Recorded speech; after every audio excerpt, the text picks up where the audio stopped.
ETF index mutual funds నేర్చుకుని stock మార్కెట్లో రాణించాలనుకుంటున్నారా? వెంటనే ఈ నెంబర్కి కాల్ చేయండి.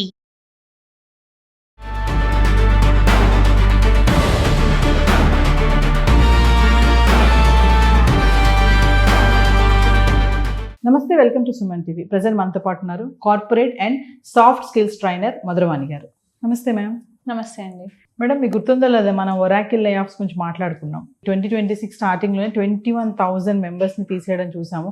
ఇప్పుడు మళ్ళీ ఫ్రెష్గా మళ్ళీ తీయడానికి రెడీ అవుతున్నట్టు ప్రకటనలు వస్తున్నాయి. దీనికి కారణం వచ్చేసి ఏఐ, ఆర్టిఫిషియల్ ఇంటెలిజెన్స్ అంటున్నారు.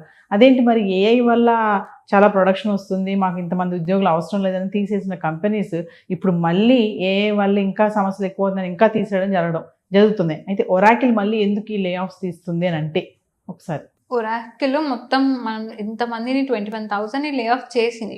ఈ 6 monthsలో చూసుకుంటే టర్మ్ వైజ్గా కొంతమంది తీసుకుంటూ వచ్చింది. ఎందుకు అని క్వశ్చన్ చేస్తే ఏఐ వల్ల అని చెప్తుంది.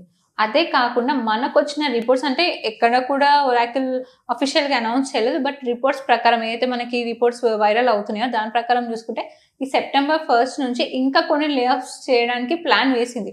సో ఇంకా లే ఆఫ్ జరగబోతున్నాయి రిపోర్ట్స్ ప్రకారం చూసుకుంటే. సో మనం మెయిన్గా ఎందుకంటే మనం ఏఐ మొత్తము ఇప్పుడు $55.7 బిలియన్స్ ఏఐ పైన ఇన్వెస్ట్ చేసింది. అదే కాకుండా ఇంకా $43,000 బిలియన్స్ వీళ్ళు ఇన్వెస్టర్ నుంచి తీసుకున్నారు ఏఐ, ఎస్పెషల్లీ ఏఐ పైన ఇన్వెస్ట్ చేయడానికి. అంటే చాలా పెద్ద ఎత్తున వీళ్ళు ఇన్వెస్ట్మెంట్ చేస్తున్నారు. అంతేకాకుండా ఇంకా అప్రాక్సిమేట్ $40 బిలియన్స్ ఏమో ఇంకా ఇన్వెస్టర్స్ కోసం వీళ్ళు వెతుకుతున్నారు. సో ఇవన్నీ మనం ఎంప్లాయీస్ మీద కాకుండా ఏఐ పైన, AI infrastructure, AI data centre build చేయడానికి వాళ్ళు యూజ్ చేస్తున్నారు.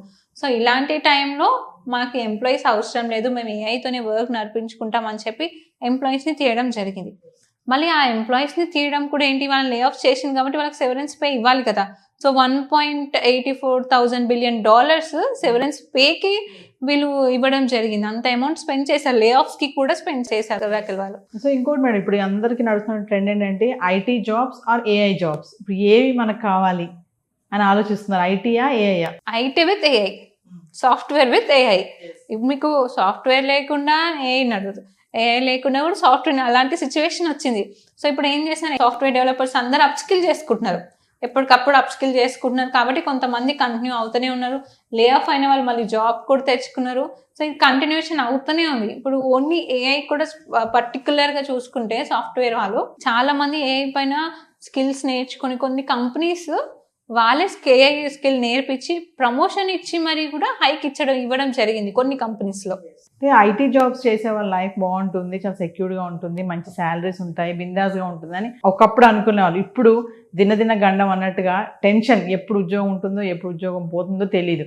మరి ఐటీ జాబ్ చేసే వాళ్ళందరికీ మనం అనుకున్నట్టుగా హై ప్యాకేజ్ ఉంటాయి కాబట్టి వాళ్ళ యొక్క ఎక్స్పెన్సెస్ కూడా హైగానే ఉంటాయి. చాలా మంది వాళ్ళు ఏంటంటే జాబ్ని బట్టే వాళ్ళ యొక్క మెయింటెనెన్స్ అనేది కూడా ఉంటుంది.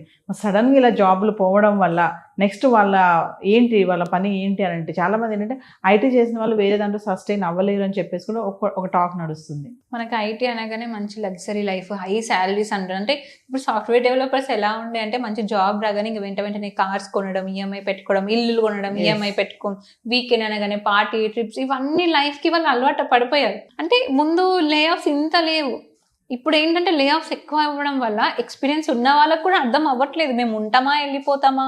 ఇప్పుడు నెక్స్ట్ వాళ్ళు మెయిల్ ఓపెన్ చేయాలంటే భయపడుతున్నారు మన టెక్కీస్, ఎప్పుడు ఏ లే ఆఫ్ మెయిల్ వస్తుందో, ఏ పింక్ స్లిప్ వస్తుందో అని భయపడుతున్నారు. సో ఇలాంటి టైంలో లే ఆఫ్ చేసినప్పుడు, అంటే మనం చాలా చూసాం ఈ 6 monthsలో, అంటే లే ఆఫ్ అయినప్పుడు వాళ్ళు ఎంత స్ట్రగుల్ అవుతున్నారు. కొంతమంది డిప్రెషన్కి వెళ్ళారు, కొంతమంది సూసైడ్ అయ్యారు. అంటే కొంతమంది ఏంటంటే ముందు ప్రీ ప్లాన్గా ఎవరైతే అమౌంట్ సేవ్ చేసుకొని పెట్టుకుంటారు కదా, వాళ్ళకి అంత ఎఫెక్ట్ పడలేదు. ఎందుకంటే వాళ్ళు సేవ్ చేసిన అమౌంట్ ఉంది. కొంతమంది బిజినెస్ స్టార్ట్ చేశారు, కొంతమంది ఓన్ స్టార్టప్ కంపెనీస్ స్టార్ట్ చేశారు. ఎవరైతే ప్రీ ప్లానింగ్ లేకుండా జస్ట్ ఎంజాయ్మెంట్కి వెళ్ళారో వాళ్ళపైన ఎఫెక్ట్ చాలా పడ్డది. అంటే మనము చాలా మంది experience, 40 years experience, 20-30 years experience వాళ్ళు కూడా లే ఆఫ్ అయినారు. ఇంకా మనకి 9 lakhs, 10 lakhs, 20-30 lakhs అంత శాలరీ వాళ్ళు కూడా లే ఆఫ్ చేయడం జరిగింది. సో వీళ్ళందరికీ అంటే సెవరెన్స్ పే ఇచ్చినా కానీ ఒక సడన్ షాక్ అనేది ఉంటుంది కదా. అంటే ఇప్పుడు మనకి నెక్స్ట్ మంత్ 1st వస్తే ఈఎంఐస్, 5th వస్తే ఈఎంఐస్, మళ్ళీ పిల్లలు రెంట్, స్కూల్ రెంట్, కొంతమంది పేరెంట్స్ని కూడా చూసుకుంటారు, కొంతమంది డెలివరీస్కి ఉన్న వాళ్ళు ఉన్నారు. సో వీళ్ళందరికీ ఏంటంటే ఒకటేసారి లేవని ఒక షాక్, ఒక డైలమా లాగా, ఏంటి నెక్స్ట్ ఏంటి మనం ఏం చేస్తాము, మనకు జాబ్ లేదు. ఇప్పుడు వాళ్ళంతా ఐటీ అంతా జాబ్ పైనే డిపెండ్ అయిన వాళ్ళకి వేరే ఆప్షన్ లేదు. సో సడన్గా ఇట్లా తీసేసరికి నెక్స్ట్ ఏం చేస్తామా లేదా, ఇంకో జాబ్ వస్తుందా లేదా అని చాలా పెద్ద క్వశ్చన్ మార్క్ అయిపోయింది. కొంతమంది వాళ్ళ నేటివ్స్కి వెళ్ళిపోయి ఫార్మింగ్ కూడా స్టార్ట్ చేశారు. కొంతమంది సైడ్ బిజినెస్ అంటే అక్కడికి ఆగిపోకుండా, కొంతమంది సాఫ్ట్వేర్స్ ఈవెన్ ఊబర్, ర్యాపిడో వీటిలో డ్రైవర్స్గా కూడా చేయడం మనం చాలా పోస్ట్ చూసాము. Yes. సో అంటే వాళ్ళు అక్కడితో ఆగిపోక ఏదో ఒక వే తీసుకున్నారు. బట్ స్టిల్ అదొక నైట్ మేర్ అంటారు కదా, పీడకల లాగా అయిపోయింది. ఆ ఒక్క Yes. పింక్ స్లిప్, ఒక్క ఈమెయిల్ పీడకల లాగా అయిపోయింది వీళ్ళకి. అంటే ఐటీ జాబ్స్కి ముందు అంత హవా ఉండదు. ఒకప్పుడు ఐటీ జాబ్స్ అంటే ఎంజాయ్ చేస్తూ చేసేవాళ్ళు, కానీ ఇప్పుడు సీరియస్నెస్ ఉంది ఐటీ వర్క్ చేసే వాళ్ళకి అని అంటే సీరియస్నెస్గా చేస్తున్నారు పని. అంటే ఎప్పుడు ఏ టైం ఎలా ఉంటుందో తెలియదని ఒక భయంతో చేస్తున్నారని అనుకోవచ్చు అంటారా? అది మనం సీరియస్ చేస్తామా అంటే వాళ్ళు ఇప్పుడు ఎట్లుందంటే కొంతమంది ఉంటే ఉంటుందిలే, పోతే పోతుందిలే, నెక్స్ట్ ఇంకేదైనా చూసుకుంది అన్న మైండ్ సెట్ కొంతమంది లేదు, నాకు ఈ జాబ్ తప్ప నేను వేరే ఏం చేసుకోలేను అనుకున్న వాళ్ళు సీరియస్గా వాళ్ళ పని వాళ్ళు చేసుకుంటూ వెళ్తున్నారు. బట్ ఎవరైతే మనం జెన్జీ అనుకుంటున్నామో ఉంటే ఉంటుందో పోతే పోతుందని, వాళ్ళు మాత్రం సీరియస్నెస్ లేదు వాళ్ళకి అసలు. సో ముందు మరి ఐటీ జాబ్స్ ట్రెండ్ ఎలా ఉండబోతుంది అంటారు? తగ్గిపోతుందా పెరుగుతుందా? అంటే ఇప్పుడు ఏ వచ్చింది కాబట్టి పెరుగుతుందనే అనుకోవచ్చు. మనకి చూడండి టెక్నాలజీ ఎప్పటికప్పుడు అప్గ్రేడ్ అయింది, కానీ Yes. ఎప్పుడు కూడా వెనక వెళ్ళలేదు. మనకి ముందు కాలంలో మన కంప్యూటర్స్ ఉండేవా? లేదు. కానీ కంప్యూటర్స్ వచ్చాయి, తర్వాత ఇప్పుడు ఇంకా స్మార్ట్ ఫోన్స్, స్మార్ట్ టీవీస్ వచ్చాయి, ఇప్పుడు ఏఐ వచ్చింది. దీని తర్వాత ఇంకోటి వస్తుంది. బట్ మన టెక్నాలజీ మాత్రం అదే ఉంది, ఎందుకంటే వాటిని కనిపెట్టేది మనమే కాబట్టి. Yes. సో మన జాబ్స్కి అయితే ఎలాంటి హామీ ఉండదండి. అంటే మీరు అప్ స్కిల్ అయి ఉంటే, మీకు టాలెంట్ అయి ఉంటే మీ జాబ్స్ మీకు సెక్యూర్గానే ఉంటుంది. ఉంటుంది. Thank you. థ్యాంక్ యూ అండి.